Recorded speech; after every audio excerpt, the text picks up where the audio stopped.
Գլխավոր դատախազությունում նշվել է դատախազության աշխատողի տոնն ու դատախազության հիմնադրման 94-ամյակը։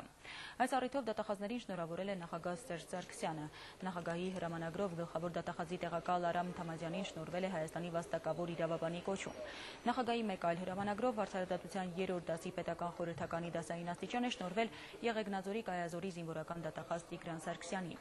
Դատախազներին շնորհավորել եւ պարգեւատրել է նաեւ երկրի վարչապետ Տիգրան Սարգսյանը, իրավապահ այլ գերատեսչությունների ղեկավարներ։ Ժողովուրդը պետք է վստահի դատախազին, ինչը ազգային պետականության հիմքերի ստեղծման կարևորագույն գրավականներից է։ Հենց այս սկզբունքով առաջնորդվելով այսուհետև եւս էլ ավելի մեծ պատասխանատվությամբ է աշխատելու դատախազությունը, վստահեցրել է գլխավոր դատախազ Աղվան Հովսեփյանը։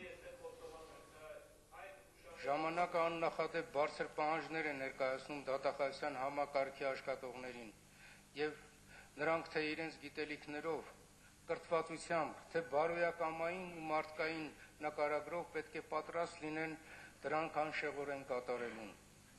Մեր երկրի քաղաքացիները դատախազին պետք է հավատան ու վստահեն։ Դատախազի ցանկացած որոշում, ցանկացած ցուցում պետք է հասկանալի ու բացատրելի լինի հասարակության համար։ Մեր քաղաքացին չպետք է վախենա դատախազից, իսկ մեր հասարակությունը պետք է վստահի դատախազությանը, համոզված լինելով, որ դատախազությունը պատշաճ ձևով է իրականացնում իր գործառույթները, հիմնված օրինականության, մարդու իրավունքների